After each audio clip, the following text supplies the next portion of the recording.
Good evening, YouTube. You guys are now watching another segment of the TheCaliEffect. Since the dawn of Yu-Gi-Oh, there have been powerful spells and traps that have dictated the game. Now, 12 years removed, these spells and trap cards are banned, but the power creep has exponentially grown. One could ask, how does that happen when all the powerful spells and trap cards are banned? Well, one can say it's through the monsters, and these cards have grown from Big Eye status to number 11 Big Eye status. Let's get down to the 5 most extraordinarily powerful cards that are not on the forbidden list. And when I mean not on the forbidden list, I don't mean they should be banned. I mean that they're extremely theme specific but powerful for the most part. First we're going to be talking about is Honest. Honest is a level 4 light fairy monster with 1100 attack and 1900 defense. Its effect reads, during your main phase, you can return this card from the field to the hand. During either player's damage step, when a light monster you control battles, you can send this card from your hand to the graveyard. That monster gains attack equal to the attack of the opponent monster it is battling until the end phase. Now, the biggest reason why Honest makes this list is because Honest is virtually unstoppable. Unless you're playing Gladiator Beast or happen to run Divine Wrath, it's going to be pretty hard to stop Honest. I mean, obviously, we also forgot about the newly acquired Forbidden Scripture, but no one plays that just about right now.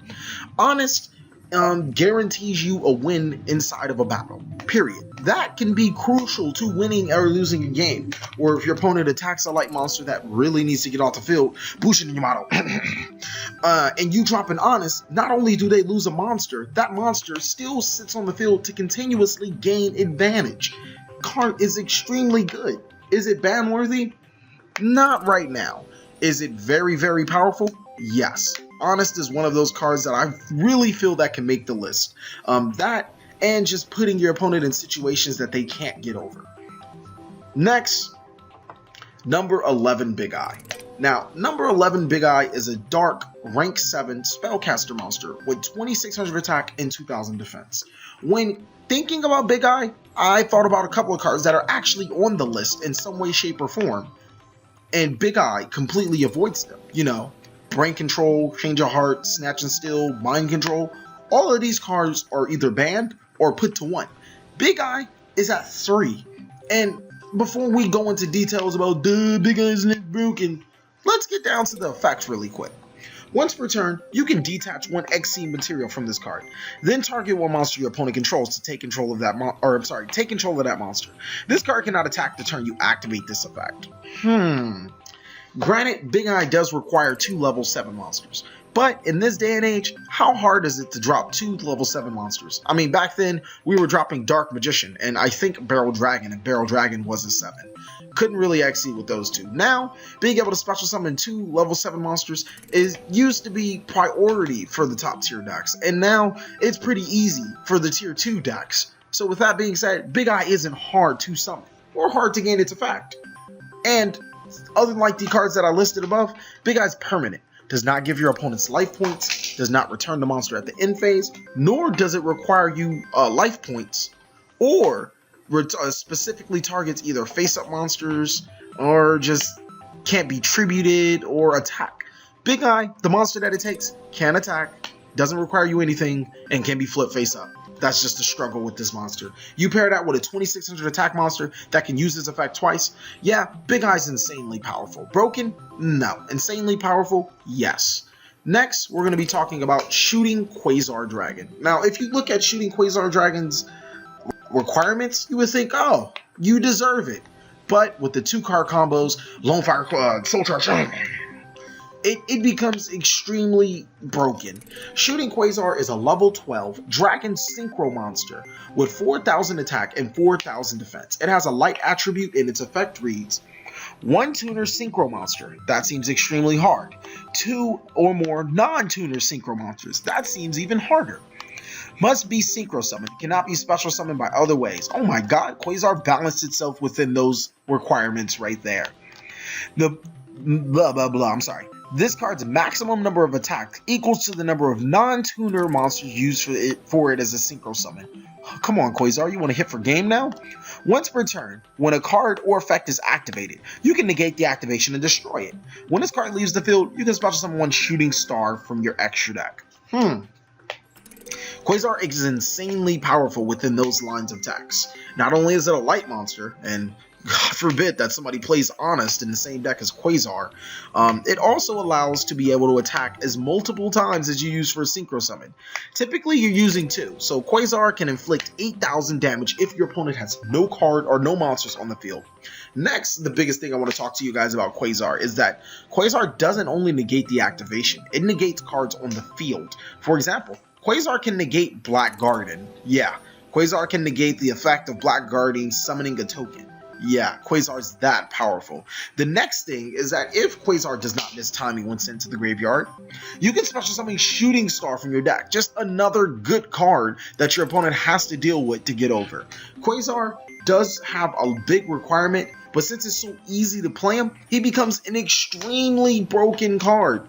Well, not really broken, just powerful. And when I mean powerful, I mean borderline broken. Next, we're going to be talking about is Blackluster Soldier, Envoy of the Beginning, a card that has been on the ban list for quite some time and then off the ban list, and then it just lost its popularity just recently. I want to say about a year and a half ago. Cannot be normal summoned or set. Must first be special summoned from the hand by banishing 1 light and 1 dark monster from your graveyard. You see how easy those requirements are? Once per turn, you can activate one of these effects. Tangle a monster on the field. Banish that target face up. This card cannot attack the turn you activate this effect. During the damage step, if this attacking card destroys an opponent's monster by battle, it can make a second attack in a row. Oh my god. It's a level 8 light warrior 3000 attack 2500 defense monster. I can see Honest working with this card extremely well. Let's say my opponent has a Blue Eyes monster on the field, and that's the only card they have on the field. I drop BLS, and instead of banishing it, which is one of my options, I can attack into the Blue Eyes and drop an Honest. My opponent will take 3000 damage, and then Blackluster Soldier can attack again for 6000 damage. That's over 9000. Okay, it's exactly 9,000, but still, the point still remains that Blackluster Soldier is an insanely powerful card. Broken? Like I said, no. Powerful? Hell yes, when you can have a 3,000 beater monster just for playing light and dark monsters. That's insane. Next, I would classify this card as the most insane card, the most powerful card of all times by terms of effect.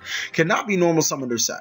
Must be special summoned from your hand by having 4 more light sworn monsters from different names in your graveyard. Cannot be special summoned by other ways. Right then and there, you can see that Judgment Dragon is balanced. Yes, I'd hate to say it, but Judgment Dragon is balanced. Not only do you have to have 4 light sworn monsters in your graveyard, it can't be summoned in any other ways. That's balanced. That's the true meaning of a balanced card. Now let's read the next of its effect, because for whoever just read that effect, and that effect only, would think Judgment Dragon is trash. You can pay 1,000 life points, destroy all other cards on the field. What the fuck, Konami? Seriously? Seriously? During each of your end phases, send the top 4 cards of your deck to the graveyard. Now, when Judgment Dragon came out, there weren't any cards whatsoever that did anything halfway comparable to what Judgment Dragon did. I mean, there was Dark Arm, but Dark Arm only destroyed multiples. Judgment Dragon said wipe the whole board. I don't care what you're doing. Keep in fact that priority was also still there. So if Skill Drain was happened to be face up, and I summon Judgment Dragon and you bottomless it, priority. Somebody's going to lose their whole field. Too broken. Judgment Dragon is one of those cards that you just can't really envision being banned, but in multiples, this card is too powerful to accept. Being able to nuke the whole field, drop another one, well, guess what? That's the equivalent of Blackluster Soldier Honest. And one more thing, though, all 3 of those cards that I mentioned can be played in the same deck. It's over 9,000. Okay, once again, it's still exactly 9,000, but you guys are getting the point. These cards are extremely broken. Well, like I said, not broken, but powerful, and could hit the ban list at some point in time, but probably won't because of the restrictions. Still extremely powerful. I would like to know you guys' 5 insanely powerful cards that you would think. And also, I would like you to like, comment, subscribe, but most of all, enjoy.